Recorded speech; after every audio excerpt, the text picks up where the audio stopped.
अभियान तो जो हमने शुरुआत की है वो यहाँ काशीपुर से आम आदमी पार्टी के द्वारा की है। सैनिटाइजेशन का काम जोरों पर चल रहा है।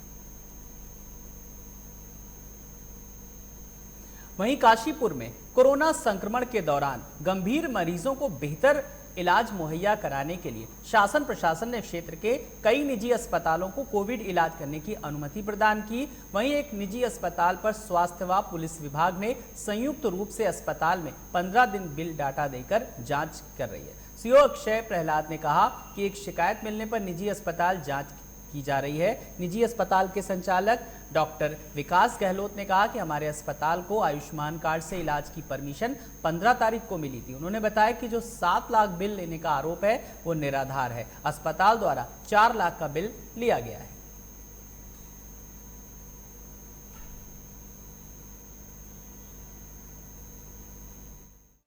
आयुष्मान कार्ड 15 मई 2021 को शाम को परमिशन आई है, एक्सेप्ट करें, और आज भी कई सारे पेशेंट आयुष्मान कार्ड पे लिए हैं, तो इसलिए आयुष्मान कार्ड की बातें गलत हैं।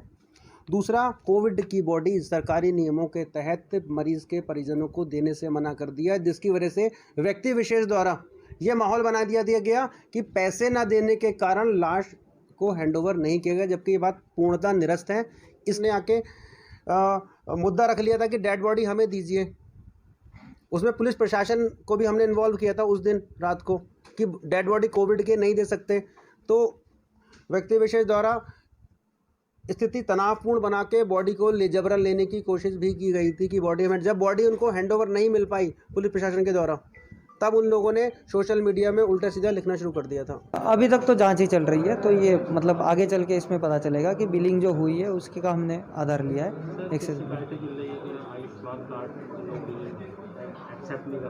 नहीं, उसकी बात हो गई है, उसमें कुछ टेक्निकल इश्यूज हॉस्पिटल की तरफ पे बताया गया, बट आज के बाद सारे आयुष्मान कार्ड यहाँ पे एक्सेप्ट हो जाए।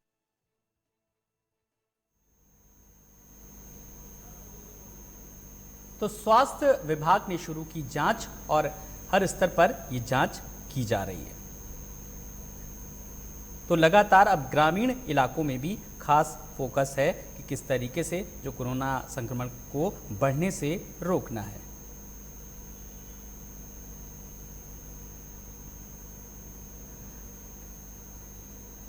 वहीं उत्तराखंड में कोरोना के कहर ने तबाही मचा दी। कोरोना से रोजाना लोगों की मौतें हो रही हैं। सरकार की नई गाइडलाइंस के चलते प्रदेश में कोरोना कर्फ्यू लगा दिया गया, जिससे कोरोना की चेन तोड़ी जा सके। केवल अति आवश्यक दुकानों को छोड़कर सभी बाजारें बंद करने के आदेश दिए गए हैं। तो वहीं इस कोरोना कर्फ्यू में मंदी की मार झेले सराफा व्यापारियों की मुश्किलें बढ़ गई हैं। पिछले लॉकडाउन में सराफा व्यापारियों का कारोबार पूरी तरीके से ठप हो गया था। इस बार कोरोना कर्फ्यू के चलते भारी नुकसान से गुजरना पड़ रहा है। तो कोरोना कर्फ्यू से सराफा बाजार भी पूरी तरीके से ठप पड़ा है। लगातार व्यापारियों को काफी दिक्कतों का सामना करना पड़ रहा है।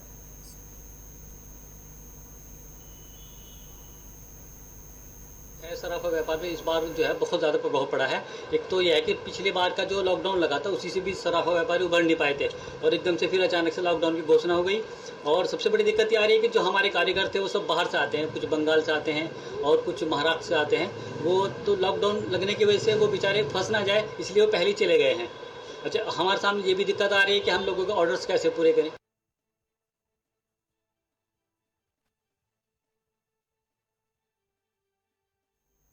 तो लॉकडाउन में व्यापारी पूरी तरीके से परेशान नजर आ रहे हैं।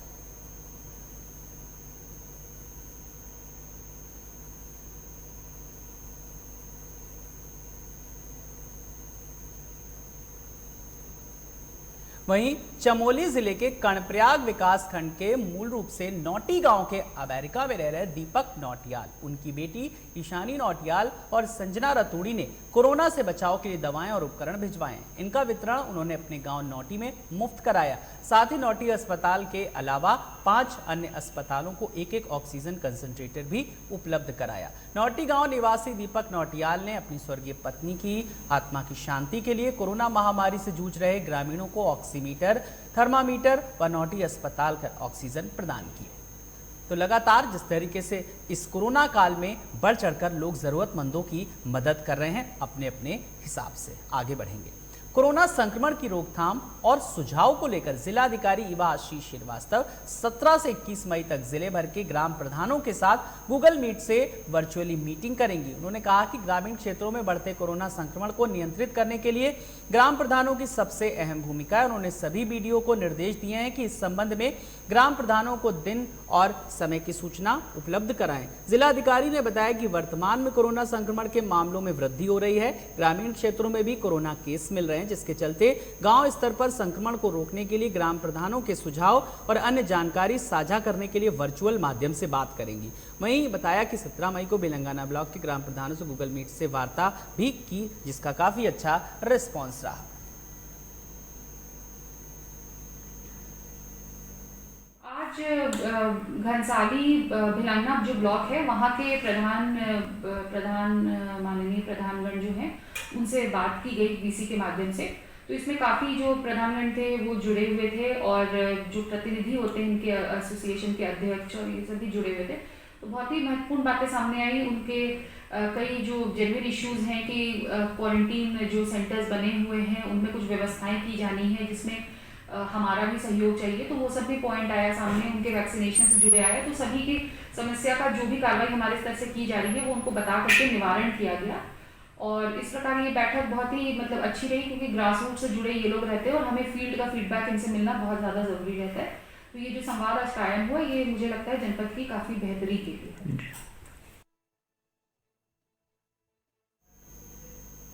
उत्तराखंड में बीते 24 घंटे में 4,496 संक्रमित मरीज सामने आए और 188 मरीजों ने दम तोड़ा। वहीं 5,034 मरीजों को ठीक होने के बाद घर भी भेजा गया। आपको बता दें कि कुल संक्रमितों की संख्या 2,87,286 हो गई, जबकि सक्रिय मामले 78,802 पर पहुंच गए। तो मरीजों की संख्या में लगातार इजाफा होता जा रहा है। तो कुल संक्रमितों की संख्या 2,87,286 हो गई, जबकि सक्रिय मामले 78,802 पर पहुंच गए। स्वास्थ्य विभाग के मुताबिक रविवार को 29,797 सैंपलों की जांच रिपोर्ट नेगेटिव आई है, जबकि देहरादून जिले में 1,248 कोरोना मरीज मिले हैं। टिहरी में 498, पौड़ी में 391, रुद्रप्रयाग में 356, चंपावत में 41, बागेश्वर जिले में 153 संक्रमित मिले। वहीं अब तक प्रदेश में 4,811 कोरोना संक्रमित मरीजों की मौत हो चुकी है। 5,034 मरीजों को ठीक होने के बाद डिस्चार्ज किया गया। उन्हें मिलाकर 1,98,530 कोरोना मरीज मात दे चुके हैं।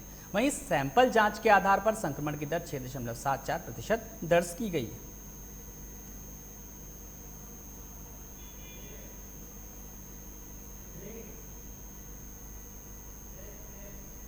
फिलहाल एक छोटे से ब्रेक के लिए रुक रहे हैं, फौरन हाजिर होते हैं।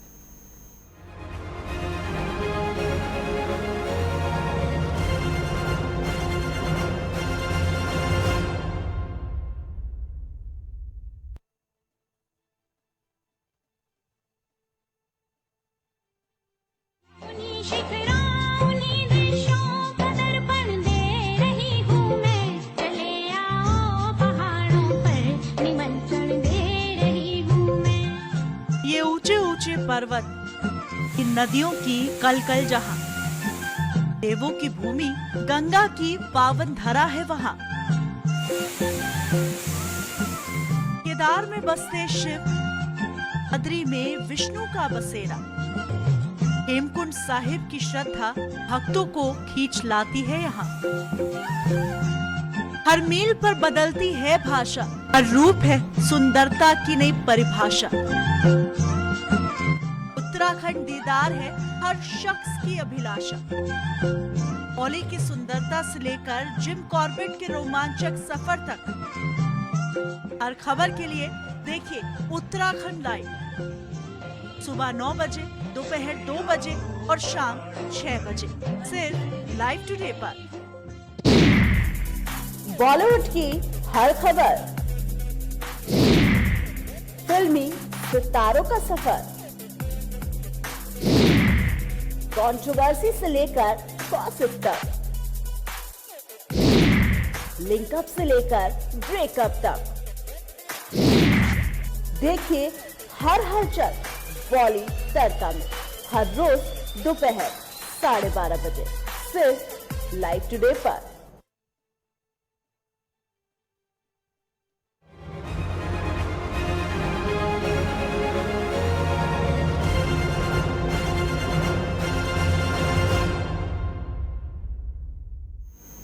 स्वागत है ब्रेक के बाद।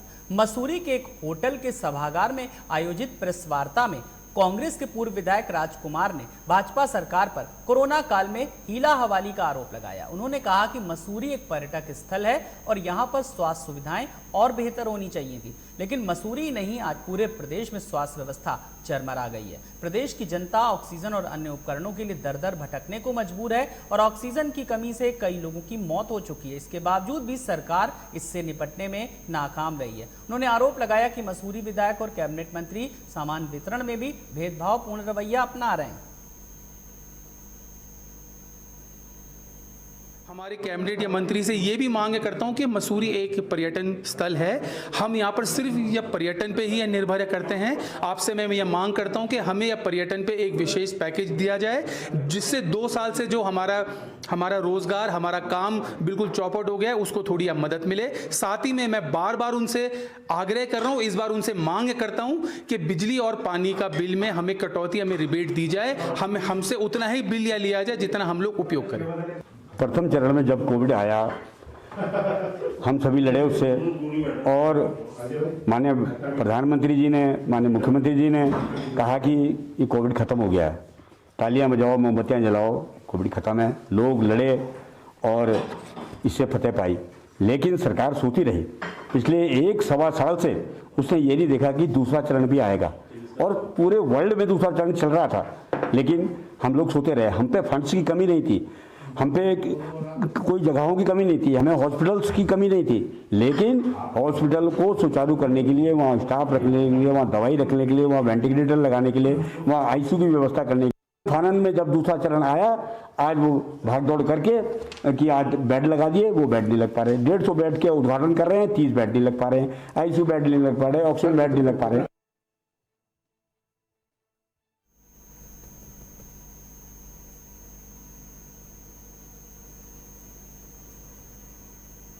कोरोना गाइडलाइंस के पालन को लेकर पुलिस प्रशासन ने सख्ती बरतनी शुरू कर दी और कोरोना गाइडलाइंस का उल्लंघन करने वालों पर मुकदमा पंजीकृत किया जा रहा है। बताते चले कि पूर्व में भी कई बार प्रशासन को अवगत कराया गया कि कंटेनमेंट जोन से लोग बाहर बाजारों में खुलेआम घूम रहे हैं, जिससे कि कोरोना महामारी बढ़ने का खतरा पैदा हो गया। एसआई सूरज कंडारी ने बताया कि नडौर क्षेत्र के 3 लोगों पर कोरोना गाइडलाइंस का उल्लंघन करने पर धारा 188 आईपीसी के तहत मुकदमा दर्ज किया गया है।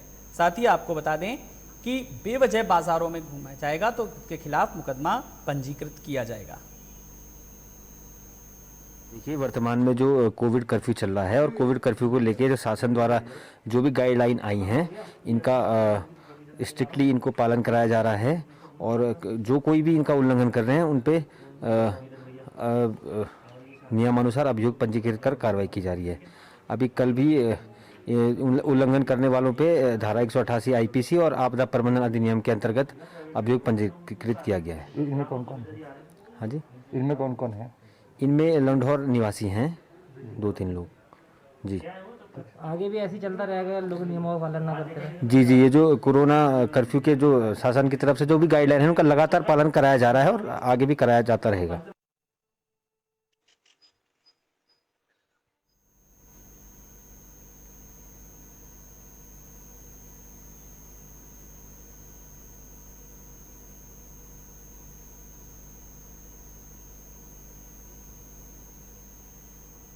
मुंबई शहर जब जब परेशानी में आया तब तब यहाँ के लोग खुद को मदद करने से अपने को रोक नहीं पाए। लोग मददगार बन शहर की परेशानी में संकट मोचक का काम करने लगे।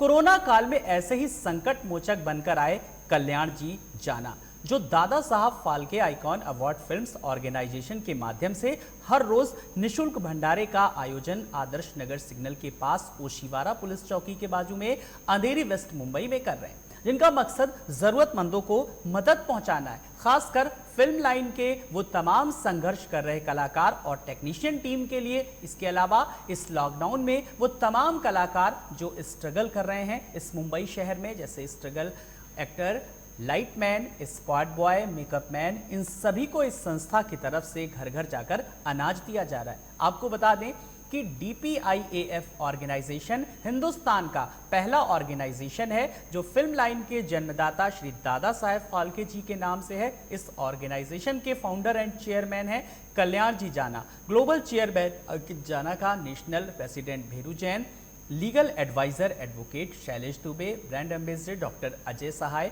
National director Pandit Shetty, national vice president Milan Jana, committee member Arvind Dhamija, advisor BN Tiwari, actor Kumar Gautam, actress Hema Sharma, actor Tahil Kamal Khan, actor and model Shivaryan, advocate Sudhir Dubey का भी इसमें अहम योगदान रहा। साथ ही संस्था के सदस्यों का जरूरतमंदों के मदद पहुंचाने का ये क्रम अनवरत जारी है। राष्ट्र व जनसेवा के लिए पहचान रखने वाले कल्याण जी जाना महामारी काल में मदद कर रहे हैं और मौत के खौफ से जहां लोग अपनों तक नहीं पहुंच पा रहे हैं, वहीं कल्याण जी घर घर जाकर लोगों को राशन के पैकेट बांटने के साथ ही आयुष काढ़ा भी बांट रहे हैं। इतना ही नहीं, घर घर में परिवार के सदस्यों को कोरोना से बचाव के टिप्स भी दे रहे हैं, जिससे समाज के और भी लोग काफी प्रेरणा ले रहे हैं।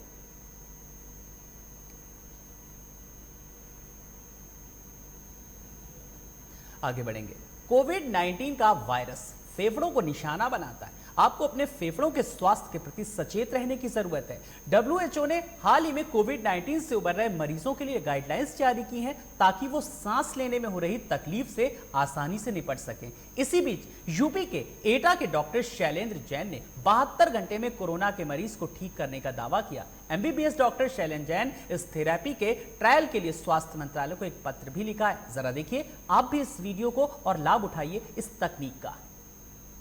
हम आपको दिखाएंगे कि नेबुलाइजर मशीन को कैसे जोड़ते हैं।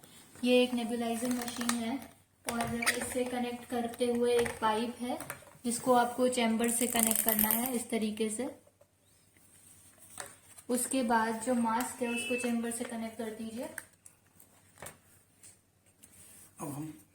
अब चैम्बर में जो दवाई है उसको डालेंगे। चैम्बर को लगभग आधा भर देंगे। उसके बाद चैम्बर और मास्क को कनेक्ट कर देंगे। नेबुलाइजर मशीन को ऑन करेंगे। अब हम आपको दिखाएंगे कि मास्क को अपने चेहरे पे कैसे लगाना है।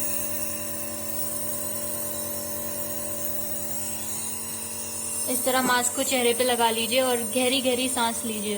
एक नाक को बंद करके गहरी सांस लीजिए। दूसरे नाक से सांस रोकिए और सांस बाहर निकालिए। इसी चीज को दूसरी तरफ भी दोहराना है।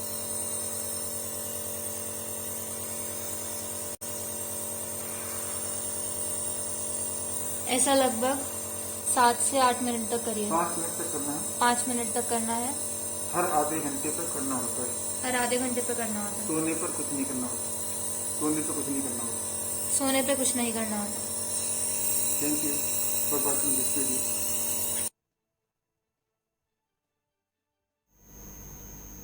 आगे बढ़ेंगे। सुर ताल संगम संस्था द्वारा आयोजित लाइव कार्यक्रम में उत्तर प्रदेश की सुप्रसिद्ध बाल कलाकार आव्या सक्सेना ने अपनी मां और बहन दिव्यांबरी के साथ शिरकत की। बातचीत के दौरान आव्या ने मधुर गीत सुनाकर श्रोताओं को मंत्रमुग्ध कर दिया। वहीं आव्या की मां स्मृति ने अपने संघर्ष की गाथा सुनाकर एक मां की आदर्श छवि को प्रेरणादायक ढंग से सभी दर्शकों को बताते हुए हर महिला को आत्मबल बनाए रखने पर जोर दिया। इस लोकप्रिय धारावाहिक साक्षात्कार कार्यक्रम का आयोजन ऑनलाइन किया गया, जिसमें देश भर से उन माताओं को चयनित किया गया था जिन्होंने अपनी संतान के उज्जवल भविष्य के लिए बहुत संघर्ष और परिश्रम किया और अपने अथक प्रयासों और सकारात्मक दृष्टिकोण के चलते समाज में एक आदर्श भी स्थापित किया।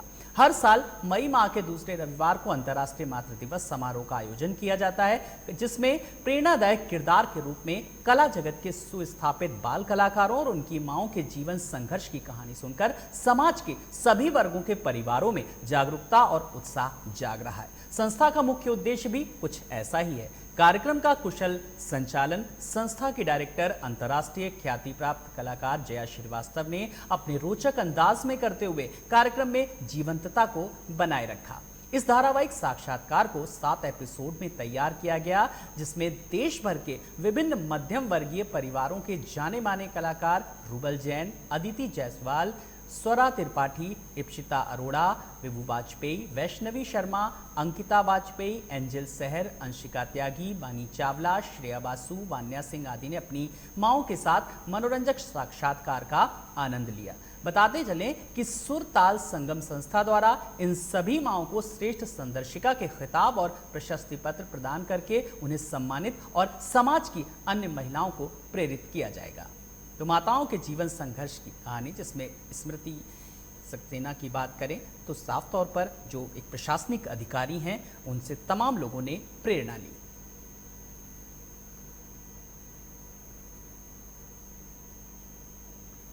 तो कार्यक्रम का संचालन अपनी सशक्त एंकरिंग के लिए जानी जाने वाली जया श्रीवास्तव ने किया।